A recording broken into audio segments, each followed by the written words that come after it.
Boa noite, estamos aqui com o Igor Ferreira, né? Ator, diretor e produtor da Quatro Artes e do projeto de formação de atores Caravana do Teatro. Além disso, o Igor é psicólogo e ele é professor. Loucura. Isso. Quero saber, como você consegue conciliar todas as suas funções de ator, diretor, produtor, psicólogo e professor? Boa noite, é um prazer estar falando com você aqui, um prazer poder participar desse bate-papo, né? E a gente poder conversar sobre essas coisas que dizem respeito à arte, ao teatro de forma geral. Sabe que eu me pergunto todos os dias isso, assim, como é essa vida de trabalhar. Eu costumo dizer que são três profissões, né? A vida de professor, a vida de psicólogo e a vida de ator, né? É, no geral, quando eu fico pensando um pouco sobre essa questão, eu penso sempre como se eu tivesse uma única profissão. É curioso que para mim não parecem três profissões diferentes, né? É como se eu tivesse uma única profissão que é sempre estar diante de um outro ser humano e trabalhando pela transformação dele. Seja como professor numa sala de aula, com um aluno, trocando essa experiência com o aluno, seja com um paciente, né, numa sessão de terapia, ou seja, estando em cima do palco como o ator e a plateia, né? É uma troca. A sensação de que eu tenho é que é uma única profissão que apenas ela muda um pouco a sua forma de estar no mundo, né? É apenas uma máscara cotidiana que eu boto do professor, do psicólogo ou do ator, mas para fazer a mesma coisa, que é mudar a vida do outro que está trocando comigo aquela experiência e principalmente mudando um pouco a minha. Parece muita coisa também quando a gente fala do teatro, né? A diretor, produtor, ator, mas eu acho que o ator no Brasil, né? Eu não sei como é em outros lugares do mundo, nós somos muito isso, né? Nós somos muito aqueles que colocam a mão na massa para fazer o nosso próprio trabalho. Então é bacana quando o ator ele se produz, ele se dirige também, ele cria os textos do próprio espetáculo, ele consegue trabalhar a favor de colocar sua arte em cena. Então parece muitas coisas abrangentes, mas eu acho que no final é uma coisa muito única. Entendi. Qual dessas funções mais te desafia? É difícil essa pergunta, né? A da educação. A da educação, ela é, assim, uma função bastante complexa, porque quando eu olho um pouco para a sociedade que nós temos como um todo, a sensação que nos dá é que a educação ela é a última ponta realmente respeitada pela sociedade. Muito se fala da valorização da educação, do professor, mas como hoje, né, eu já trabalhei em colégios, em escolas privadas, né, mas hoje, como professor de uma escola pública já há 20 anos, eu percebo que a sensação é que a escola é a última ponta, enxergada mesmo por todas as esferas da nossa sociedade, e a sociedade não dimensiona o que realmente é um espaço escolar e como esse espaço escolar deveria ser valorizado e deveria ser um objeto de luta por todos nós. As nossas crianças estão em escolas que às vezes são têm muita necessidade de muitas coisas que não chegam lá. Estou falando desde a estrutura como climatização, né? Como salas com 40 alunos e como trabalhar em prol da transformação do outro ser humano num espaço que não favorece. Eu costumo sempre dizer que parece que toda a sociedade ela evoluiu, ela andou para frente, mas a escola continua sempre arcaica. A escola continua sendo um depósito de adolescentes e dependendo sempre do professor como esse agente transformador, né?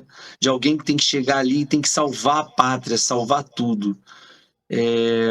Então a educação é, sem dúvida, o elemento mais desafiador da minha vida, sempre, da nossa Entendi. sociedade também. Mas uma pergunta agora é adicional a ela. Você implementa a arte na educação, por exemplo, você implementa a arte nas suas outras funções, suas outras profissões? Você usa a arte? Sim, sim. É curioso que o nosso projeto Caravana do Teatro, né? Nós temos um projeto social de formação de atores. É um projeto que a gente desenvolve no espaço público na Penha, no Grape da Penha, já há mais de 8 anos. E esse projeto ele surgiu com um trabalho na escola. Eu, como professor de português, levei para os meus alunos no nono ano, na época, uma atividade de língua portuguesa e teatro. Eles gostaram, eles saíram da escola e eles pediram, professor, não dá para a gente continuar um trabalho de teatro depois da escola, depois da formatura? E ali nasceu um projeto chamado Caravana do Teatro, onde a gente faz essa formação de atores. Nós temos hoje, atualmente, 40 atores no Rio e mais ou menos uns 30 atores em Niterói. Mas ele começou dentro da escola. Foi fundamental para mim fazer esse projeto de formação de atores a partir de alunos da rede pública, porque foi uma possibilidade que eu tive de me transformar também como ser humano e ver. E hoje trabalham comigo atores que foram meus alunos da sala de aula. Eu tenho o maior prazer em falar isso porque é uma forma da gente entender que dentro da nossa sala de aula, enquanto alunos, enquanto adolescentes, nós temos artistas em potenciais como temos de todas as profissões. Então, poder fazer um trabalho de arte dentro da escola me favoreceu muito enquanto pessoa, né?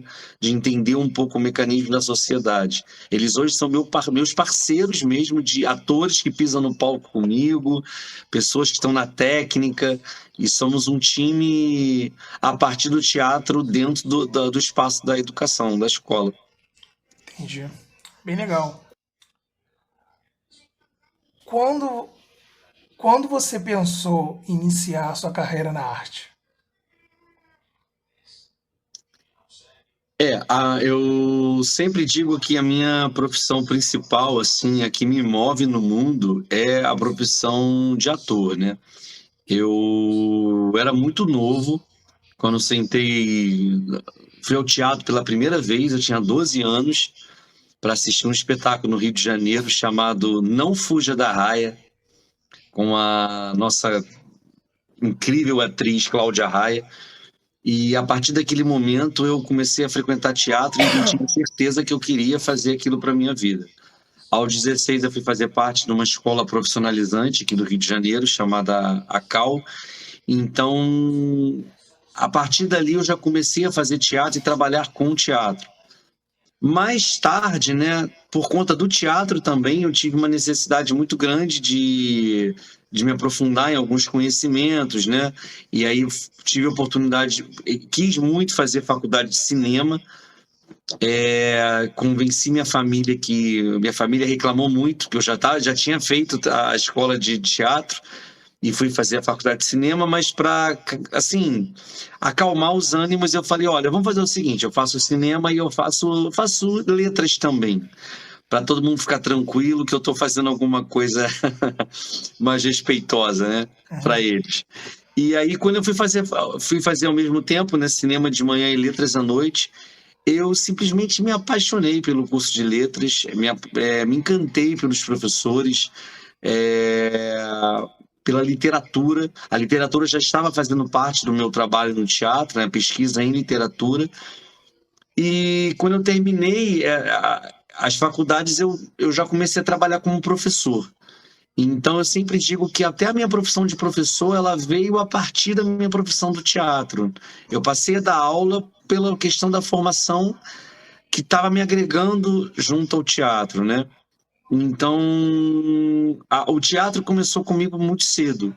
Eu digo profissionalmente aos 19 anos, mas desde os 12 eu já estava ali enfiado, fazendo curso de teatro e aprendendo um pouquinho desse ofício aí. Entendi. Quais foram os seus maiores desafios e facilidades ao entrar na área da arte? Caramba, é muita coisa.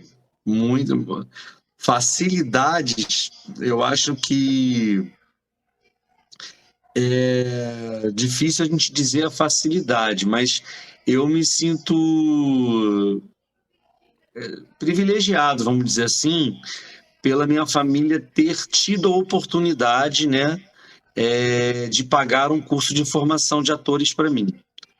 Eu sou muito feliz por ter feito a escola de teatro que eu fiz, né, que foi a CAL. Eu cursei a CAL de 97 ao ano 2000. E eu acho que essa foi a maior facilidade que eu pude ter, assim, esse presente, né, da minha mãe ter podido me dar essa oportunidade junto com meu pai. Sempre trabalharam muito e pagaram com muito sacrifício, né? E então esse eu acho que eu considero como um presente, assim, porque sem essa formação teria sido difícil para mim, eu acho que conseguir dirigir, ou eu teria que ter arrumado outros caminhos, né, ao longo do meu percurso. As maiores dificuldades, são muitas dificuldades no teatro. Desde a gente fazer tudo sem qualquer tipo de patrocínio, né? Muitas vezes a gente fez espetáculos sem qualquer tipo de financiamento. Muitos dos nossos espetáculos, eles são financiados pela própria produtora mesmo, de colocar o espetáculo em movimento, de eu acreditar mesmo no trabalho, investir recursos próprios também. As maiores dificuldades são sempre financeiras, né? E uma grande dificuldade que eu sempre pontuo é a questão de fazer produção. É sempre muito difícil, é sempre bater na porta, é sempre receber não, é sempre estar pedindo pauta, é sempre estar dependendo de editais. Não é fácil, né? A gente não tem nenhum tipo de estabilidade, nenhum tipo de garantia. E a pandemia nos atrapalhou bastante, né? Porque a pandemia meio que bagunçou um pouco o que estava estabelecido, né? Os contatos, as coisas modificaram muito depois da pandemia. Foi como começar do zero o nosso trabalho. Então, fazer produção é a maior dificuldade que nós encontramos. Entendi. E hoje em dia, quais são os maiores desafios e facilidades? Tipo, diferente daquela época, mas quando você começou. Agora, hoje em dia, quais são os maiores desafios e facilidades na difusão da cultura e no espaço do teatro na sociedade? Óbvio, onde você age. Hoje, a maior facilidade é a história mesmo que a gente construiu, assim, é um pouco de respeito, né, que você vai adquirindo com algumas relações ao longo desse tempo. Então, alguns lugares que conheceram seu trabalho, pessoas que você fez algum tipo de contato, isso acaba sempre é uma ajuda, né? Sempre é uma forma de você estar no mundo com um pouquinho mais de segurança. É, eu desenvolvo, por exemplo, é um exemplo, né? Esse projeto de formação de atores é um projeto que eu desenvolvo há 8, 9 anos no mesmo espaço. Algumas gestões já passaram por ali, então acabam conhecendo o nosso trabalho, mesmo que troque tudo, né? Mesmo que troque todo mundo. Então a gente consegue, com o tempo, ir criando algumas relações de respeito. E eu acho que isso é fundamental, porque isso vai dando credibilidade um pouco para você. Então, eu acho que a maior facilidade da gente hoje é a nossa própria história, né? Que acho que todo mundo vai construindo ao longo da sua carreira, ao longo da sua vida. A maior dificuldade eu sempre digo que é sempre começar do zero, é sempre um novo pedido de pauta, é criar um novo espetáculo do zero, é correr atrás de dinheiro, é você precisar de algum financiamento para você colocar aquele projeto do zero, é você acreditar naquele trabalho. E isso é uma dificuldade que a gente sempre está enfrentando. Não somos famosos, então as coisas são mais difíceis mesmo. E a gente vive num país, principalmente numa cidade, que busca muito essa questão da mídia, das pessoas que estão na mídia ou com milhares de seguidores, né? Como para isso ser um cartaz mesmo de divulgação. E nem sempre as antigas companhias, muitas delas não têm isso, né? Elas vivem mesmo do seu fazer teatral. E essas são as grandes dificuldades que eu enfrento, que eu acredito que muitos grupos de teatro vão enfrentando também ao longo da sua história. Entendi. É complicado, né, hoje em dia, porque tem também cinema, né? Tem internet, essas coisas, aí compete, né? Tem essa competição. Sim. É, vamos lá. Quais artistas, peças ou experiências mais influenciaram seu trabalho e visão sobre arte e cultura? Olha, são muitas referências, assim. Eu não poderia deixar de começar citando a Cláudia Raia, né? Que foi a primeira peça que eu vi. E eu tenho uma coisa muito curiosa, né? Eu fiquei tão encantado com aquele trabalho, eu tinha 12 anos, que quando eu fiz 15 anos, ela estava aqui em cartaz com outro espetáculo chamado Nas Raias da Loucura. Eu mandei uma carta para Fortaleza, eles estavam procurando um presidente do fã-clube dela aqui no Rio, eu me candidatei, e ao longo daquele ano de 95, eu passei o ano inteiro frequentando o teatro ginástico com a carteirinha de presidente do fã-clube da Cláudia Raia. Eu assisti aos ensaios, eu assisti aquele espetáculo diversas vezes. Tive a oportunidade de ver o Jorge Fernando dirigindo o espetáculo com ela. Aquilo foi uma grande referência para mim. E depois que eu fui estudar o teatro, mesmo na escola de teatro, eu acho que eu acabei encontrando muitas referências muito bacanas na minha história, né? Tive a oportunidade de ser formado, tive como diretor da minha formatura o Paulo de Moraes, que foi da Companhia Armazém, que é o diretor da Companhia Armazém, que é uma das companhias mais incríveis que nós temos de teatro aqui no Brasil. E ao longo do projeto do Caravana, a gente foi tendo contato com grandes referências também. Tivemos a oportunidade de conhecer o Zé Celso, né, com o espetáculo Roda Viva. Fizemos amizades com os atores do Zé Celso. Então, seria até injusto a gente citar tantas coisas bacanas de referência, assim. Mas eu acho que essas são algumas que marcaram a minha vida e marcaram o meu trabalho. Entendi. Como o teatro e a arte podem transformar a comunidade ou cidade onde você atua? E também outras cidades também, além da sua.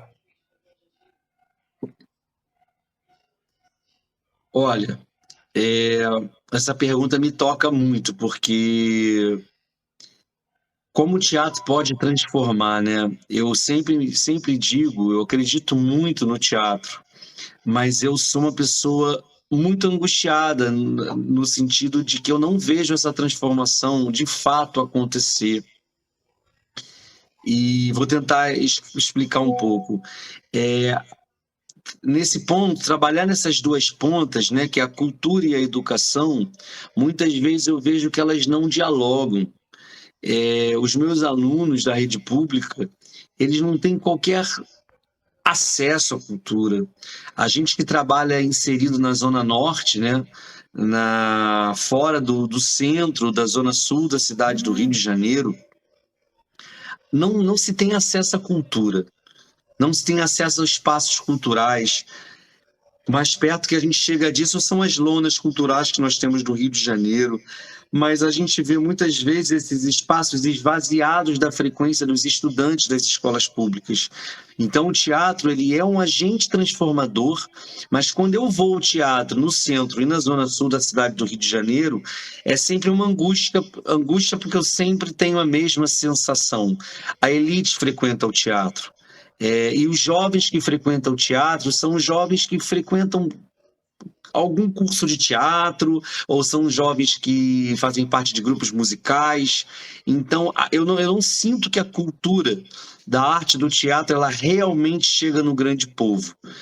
E essa falta de acesso a esses grupos, ao teatro, ela me angustia porque eu não vejo de fato ocorrer a formação de plateia. A gente estava em cartaz agora, a gente ficou 6 meses em cartaz com o espetáculo do Chaplin, e era muito grande a quantidade de pessoas acima de 50 anos frequentando o teatro. E a gente sempre fazendo essa campanha, por que que os jovens não vão ao teatro? Por que que os alunos da rede pública não frequentam o teatro? Por que que suas famílias não frequentam o teatro? O teatro deixou de ser popular de alguma forma? Não está sendo feito um trabalho de popularização do teatro? Porque ele é um agente social de transformação. Então, talvez respondendo a sua pergunta, eu trouxe um pensamento crítico, porque realmente eu não vejo esse trabalho sendo feito. Eu trabalho na escola pública há 20 anos. Eu nunca vi nenhum tipo de companhia de teatro frequentar as escolas onde eu trabalho, que não fosse o trabalho que eu mesmo faço, né? Ali por ser professor do local. Eles não tiveram acesso a isso dentro do espaço escolar. E Aham. isso é uma lacuna social. Você tem algum projeto futuro ou ideia inovadora para levar a arte e cultura para mais pessoas? Tenho. A gente, nesse espaço onde a gente trabalha, né, que é no bairro da Penha, onde é o Grape da Penha, nós já levamos trabalhos ali, nós já fizemos 3 festivais de teatros naquele local, e a gente conseguia colocar 400 pessoas no evento, né? E a gente agora já está fazendo a montagem de um espetáculo, de um trabalho, que a gente quer realmente colocar esse trabalho em espaços que não são propriamente teatro. Fugir um pouco dessas casas de espetáculo, e a gente quer levar o teatro para espaços extremamente alternativos. A gente agora está colocando a mão na massa para retomar um pouco essa linha, né, de 40 atores em cena, para a gente poder levar isso para onde não tem teatro propriamente dito, né? A gente quer percorrer a Zona Norte em espaços alternativos para a gente poder levar essa arte para quem tem pouco acesso. E esse é um objetivo do nosso trabalho mesmo, né? Chama-se Caravana do Teatro, nesse sentido de arrastar pessoas para compartilhar essa cultura, esse conhecimento, essa comunhão que o teatro proporciona. Entendi. É, Agora, essa é a penúltima pergunta. Qual conselho você dá para quem quer entrar no mundo da arte hoje em dia? Seja atuação, direção, produção. O conselho que eu dou é estudar teatro, assim, não tem jeito, né? E eu não sei como é estudar direção sem ser ator. Eu acredito que exista um caminho, eu não sei, porque foi o meu caminho, foi ser ator, né? Então eu fico pensando como seria esse caminho do zero para quem não quer atuar e quer apenas dirigir. Muitos cursos de teatro, de formação, eles exigem que o diretor passe pelo processo do ser ator. Mas eu acho que entrar numa escola profissionalizante, aqui no Rio nós temos Unirio, né, que é a Faculdade de Teatro, nós temos CAL, Martins Pena, projetos, né, sociais. Eu acho que tem que estudar. Eu acho que a gente não tem que estudar, e tem que estudar muito. A gente precisa se agarrar a algum projeto, se agarrar a algum grupo de estudo, de pesquisa, fazer parte e construir um conhecimento. Então, eu acho que meu conselho principal é estude. Eu sempre digo isso para os alunos lá do projeto, eu falo, a gente tem que estudar muito e ter propriedade, e quanto mais a gente estuda, a gente vê que precisa estudar. Não tem fim. Isso. Qual conselho você gostaria de ter recebido no início da sua carreira? Conselho eu gostaria de ter recebido. Nossa, eu precisava de um tempo aí para responder isso daí. Qual conselho eu gostaria de ter recebido? Sabe, você me deixou uma pergunta sem resposta. Eu acho que, não sei se conselho, mas um bate-papo de que é um caminho lindo, mas cheio de dificuldades também. É, eu acho que tudo serve de aprendizado e é isso. Eu acho que essa pergunta é difícil, fiquei sem palavras. Mas tudo serve de aprendizagem. E é importante passar por todos os períodos, passar por todas as fases, elas passam e no final você vai adquirindo conhecimento, experiência. Calma, tenha tranquilidade, talvez um bom conselho, e coragem também, porque é difícil, e não desista. Talvez isso, não desista. Talvez agora eu consiga te responder melhor. Eu acho que o grande conselho que eu gostaria de ter recebido foi o entendimento que eu demorei a pegar, assim. Eu, durante muito tempo, trabalhei com uma ideia de companhia, né? Nós éramos um grupo fechado e a gente foi de 10, virou 8, virou 9, virou 7, virou 6, virou 5. Se eu fosse voltar atrás, eu teria feito o que eu faço hoje, um projeto de formação de atores, onde esses atores são muito cíclicos também, onde a gente tem na própria escola de atores ali, atores que vão trabalhando comigo e ao mesmo tempo vão se despedindo por algum motivo, né? Vão seguindo o seu caminho. Eu teria feito da minha vida talvez um pouco mais essa caravana, né?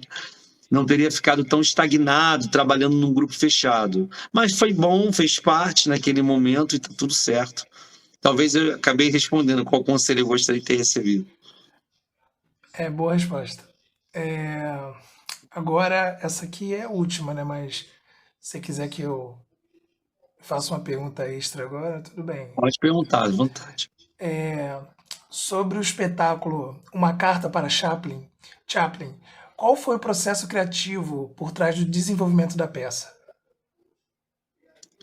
Então, de 2003 a 2010, mais ou menos, a minha companhia havia feito um espetáculo chamado Carlitos. Era um espetáculo onde o personagem do Carlitos, né, o personagem popularmente conhecido do Chapéu de Coco, Bigodinho, ele ele encontrava com outras 4 imagens dele mesmo.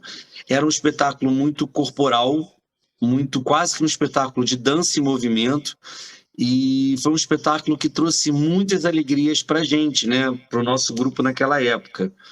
A gente ficou em cartaz umas 3 temporadas aqui no Rio.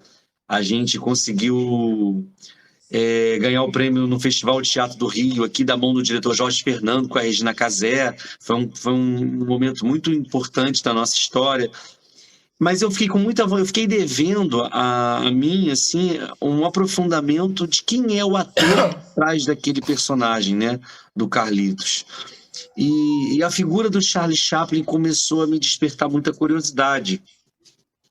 E agora, fazendo 44 anos, né, eu já me aproximando disso, a vida vai trazendo alguns acontecimentos, eu fui me identificando com algumas coisas do Chaplin. E uma delas, assim, muito fundamental é essa questão dessa preparação da despedida, né? Quando sair de cena, essa consciência de sair de cena, de apagar a luz da ribalta, de tirar a maquiagem, do se despedir e se desapegar das coisas. E eu sempre fiquei pensando como esse gênio, né, do cinema, da arte mundial, teve consciência de se desapegar de tudo que ele criou. Porque em algum momento a gente precisa treinar esse desapego, né, de pessoas, de coisas, de trabalho. Eu sou um apaixonado pelo palco, pelo teatro, e em algum momento vou ter que me desapegar dessa paixão, né, pela vida. E aí eu fui mergulhar na autobiografia dele, que é um livro, A História da Minha Vida, e fiquei mergulhado nesse livro, nessas palavras, e eu quis trazer um pouco para o público, um pouco dessas reflexões que ele faz acerca da vida, né? Acerca do que é se despedir, do que é abandonar amores, a família, o sucesso. Ele que foi um homem que ficou 20 anos sem poder pisar nos Estados Unidos, foi rejeitado pela América depois de tudo que ele tinha feito, foi acusado de ser comunista. Então é apaixonante mesmo essa capacidade que nós precisamos ter de se desapegar. Então, isso foi o motivo real de fazer o espetáculo. Bem legal. Agora em off de novo, ano passado, eu fiz um trabalho num curso técnico que eu fazia. Aí foi sobre o filme Tempos Modernos, do Chaplin. Isso foi muito bom. Aí Muito o, bom. o tema do trabalho foi burnout. Aí a gente usou esse filme como base. A gente explicou sobre ele. Foi bem legal. Pô, muito bom, muito bom. Aham. É, deixa eu ver o que eu faço agora. Vamos lá, essa aqui eu vou inventar agora. Pergunta final, 10. Qual é uma mensagem final que você quer dar para as pessoas que estão assistindo esse vídeo?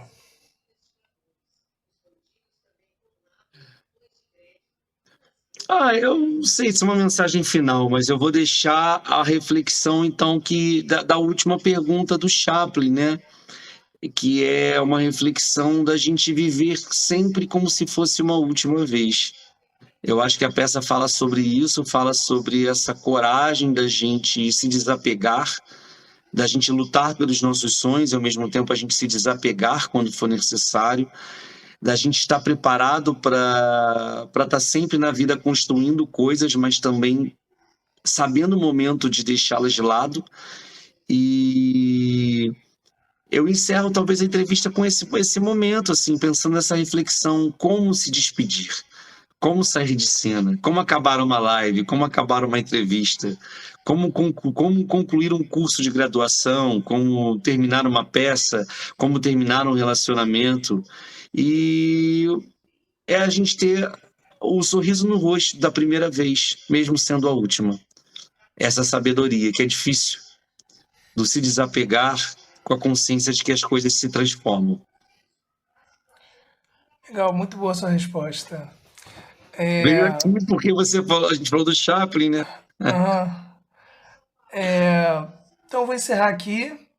Obrigado pela entrevista, né? Pelo tempo que você disponibilizou. Foi um prazer conversar com você. Te agradeço, o prazer foi todo meu. Tá bom? Muito obrigado.